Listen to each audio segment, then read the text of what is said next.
So hello everybody. I'm not able to be with you this day. So we recorded with Yanis this short video yesterday. I'm Eric Vidalenc. I'm the author of this book. You don't know now you can see. Pour une écologie numérique, which is written 2 years ago now. And I'm going to give you this day a short overview in 15-20 minutes about the proposition that I try to develop, the analysis and the proposition I try to develop in this book to make digital transition more sustainable and to try to articulate energy transition and digital transition. So I will share my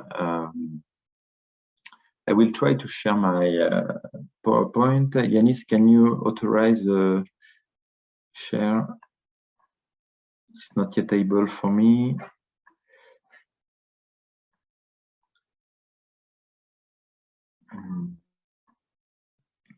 Okay, it will be okay.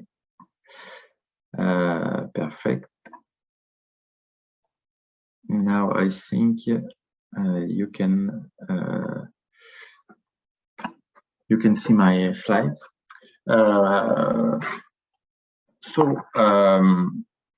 What at first, where I am when I try to develop this analysis and the proposition. I try to be between two strong opposite positions about the digital transition. On one side, we can say that we have Jeremy Rifkin and his Third Industrial Revolution, a book published 5 or 6 years ago, no more now, 8 years ago, where Jeremy Rifkin said energy transition and digital transition work together. It's the Internet of Things with the wind production, solar production that will lead the transition of the energy system, and that will help us to build a more sustainable energy system. On the opposite, so it's the point of view of Jeremy Rifkin is quite a determinist point of view, in fact, where the technology is a kind of there is a technical determinism. We don't have to promote more and more technology, in fact, to solve the ecological issue. On the opposite, we have some authors like Bewix in France, for example, or Éloi Laurent, an engineer and an economist, who said that we have to make the energy and ecological transition without the digital transition, because it's not at all sustainable, and it's important to define the priorities. Ecological transition is a priorities and not digital transition. In my book, I tried to be between these two positions, because I consider that there is no technological determinism. In fact, digital technology is a crossroad technology, as Gore said. So we can use it in a lot of ways, in fact, and we can choose in what kind of way we want to use it. But on the opposite, I think that we have to deal with the digital transition. Today, it's too late. We can say it's a pity, but I think it's too late to say, so give up digital technology and try to develop and try to make the energy transition without the digital technology. I think we cannot say that in Western countries, in Western Europe, because it's too late. We are in a lock-in situation, in fact, where we are not able to do a lot of things. For example, to buy a train ticket without digital technology. So we have to deal with it. So it's my position. Technology is not neutral. Technology is not neutral, and digital technology is not. But it's a political issue, and I think it's important to discuss not only with experts but with all the stakeholders and the citizen about this issue. What I try to develop in my analysis, at first, I try to show how the digital transition is not a dematerialized transition. Even if we use a lot of words like cloud or dematerialization, it's I think really a wrong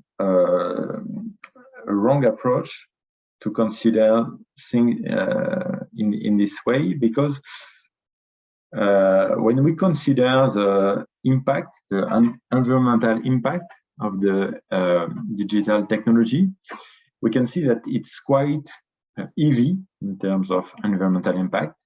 And it's really what I try to do first in my book, to try to give up all this semantic on these words that are misleading us about the understanding of the issue. One example of this materiality of digital transition, you can see on this graph that 300 years ago, we use only some materials and some minerals, very few, 1 dozen for the 17th and 18th century. And the current situation is really an exponential growth of the type of material used in our technologies, and particularly in digital technology. For example, in a smartphone, we have approximately 16 components. And it's really important to consider and to have that order of magnitude in mind to understand why it is really difficult to think about circular economy and digital transition, and why digital transition is not only a question of energy, but is really a question of energy and materials.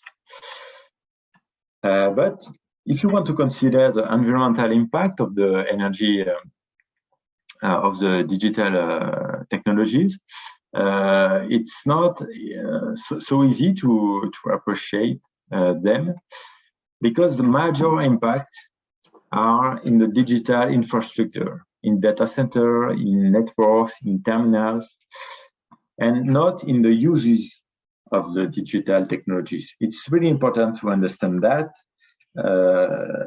to have this order of magnitude in mind, because it's exactly the opposite of a car, for example. When you make a life cycle analysis of a car, 80 or 90% of the impact in terms of greenhouse gas emission is from the uses of the car, is from the impact is from the burning oil. For the digital technology, it's exactly the opposite.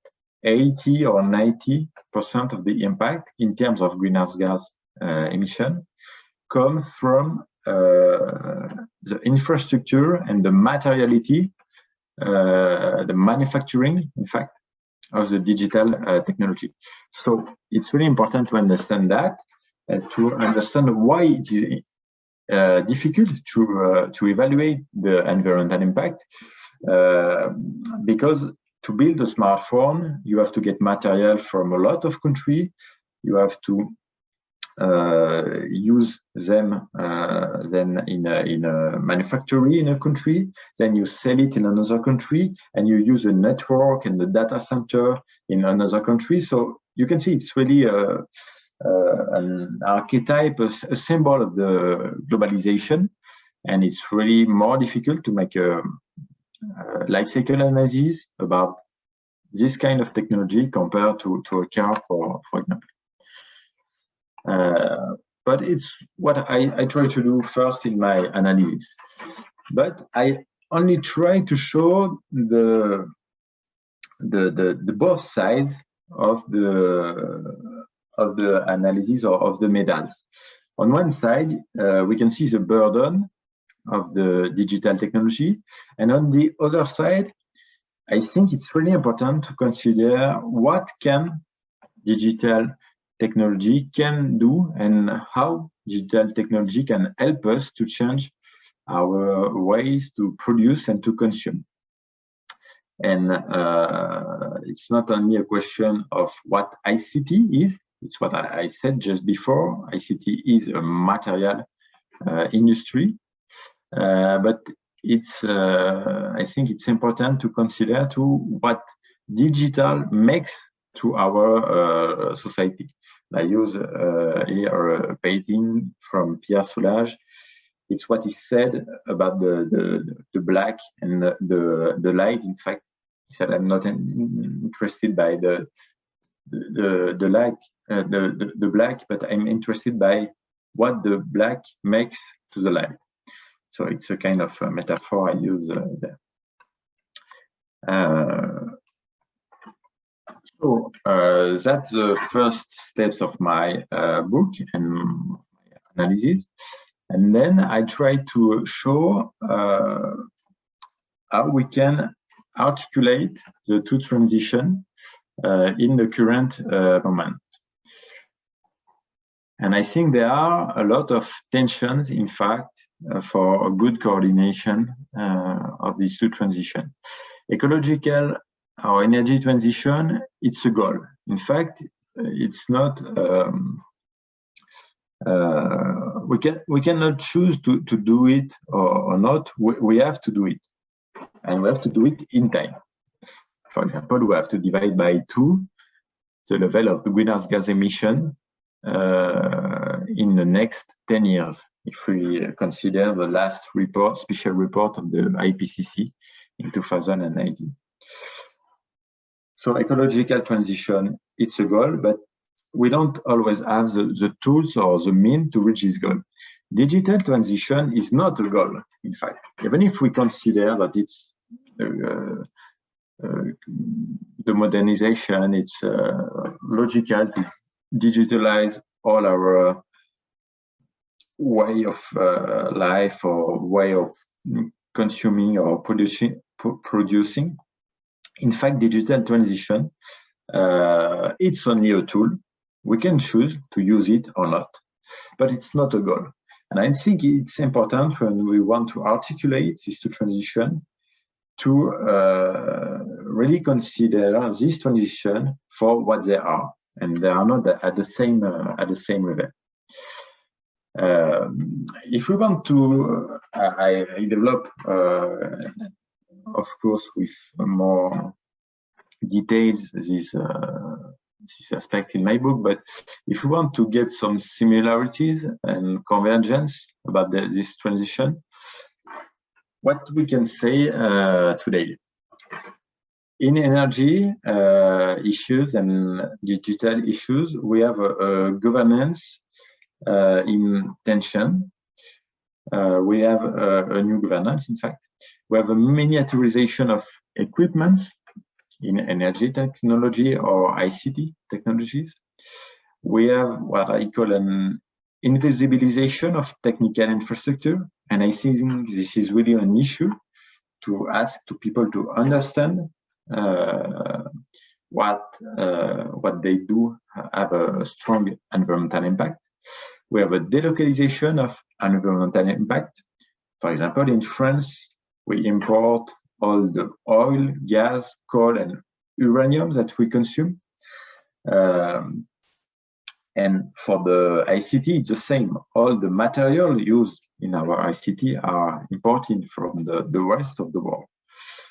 And we have a structural inefficiency in the energy system or the digital system. And I think it's really important to have these similarities in mind, but we can see that there is a lot of breaks, in fact, to a good articulation, and it's not really a good similarities if we want to articulate these two transitions. Furthermore, we can see that there are a lot of tension too, considering these two transitions. On one side, we consider the ecological limits, for example, for the energy issue. Now we know that we have to deal with a lot of limits, and greenhouse gas emission, greenhouse gas concentration in the atmosphere is one limit, for example. And on the opposite, on the digital transition, we do not consider limit. We are still in a global vision where we consider that infinity is the current framework, in fact. We have a strong shift in temporality. In energy issue, it's a long temporality. When we build the power plant, it's for many years. In digital transition, data center lifetime is less than 10 years. Smartphone lifetime is approximately 2 years. So we can see that it's not easy to articulate this different temporality. And on one side, we have a stagnation in energy transition. We have a fleet of cars.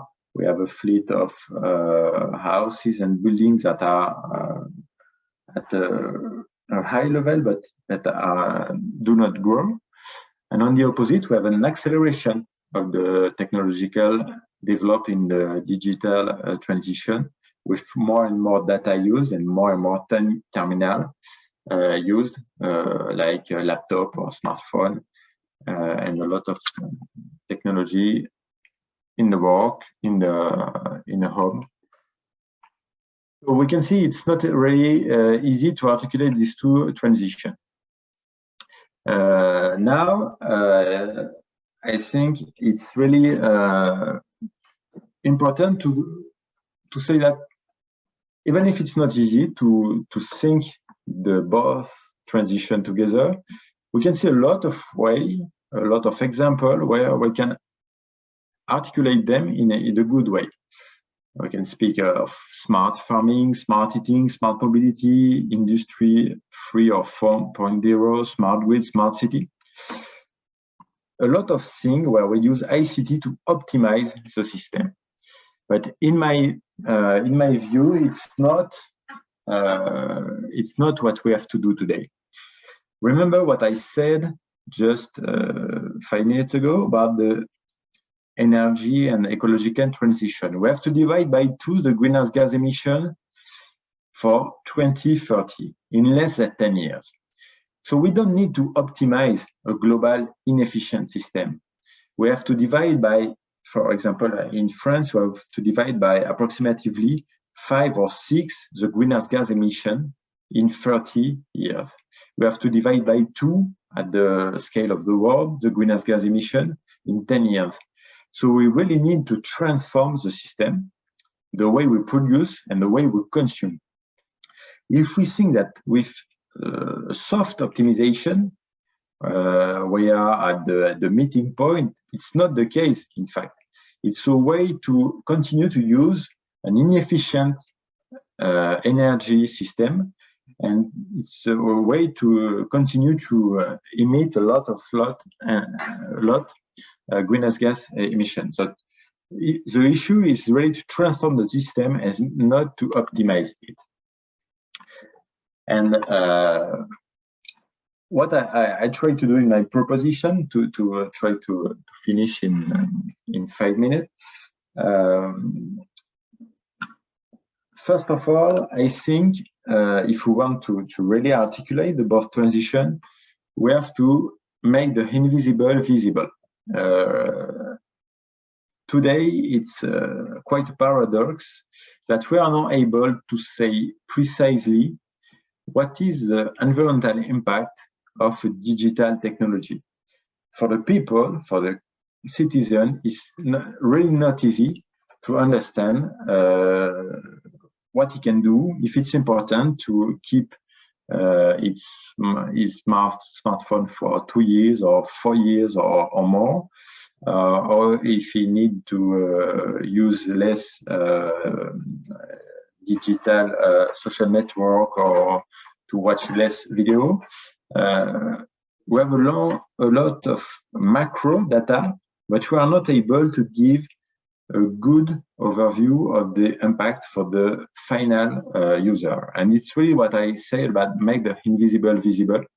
It's the first point. That's what I call the zero before anything else. It's important to work on that and to give a strong information for the consumer and the politics too. If we want to have a good regulation, it's important to build a good regulation about the good data. Then we have to adopt the principle that I call digital sobriety or digital sufficiency. In fact, what does it mean? It means that we have to give limits to the use of digital technology. In a lot of ways, we can see today that it's not using digital technology in this way is more a burden in the energy transition and ecological transition. It's more a burden than a lever for the transition. When we develop a lot of screen, for example, for adverts in a train station, it's not the ICT for the energy transition. It's a burden. We will not be able to recycle this screen.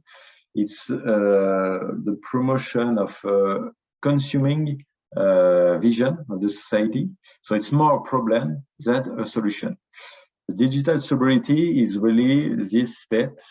It's the need to set limits to the digital transition. And it's not only an individual question, it's a political issue too. And the example that I gave about the screen is, for example, discussed at the national and political level in France, for example, about the law about the sustainable digital or climate law about climate in the next month. Then, and this is not my last, but the third proposition. Then, after make visible the invisible, after the adopting the digital sobriety, we can transform the digital infrastructure. We can make green IT with hardware and infrastructure. But when you have in mind what I said in my introduction about the environmental rate of ICT, it means that the first thing to do is to expand lifetime of the network, the data center, the terminal, and then we can try to develop technology with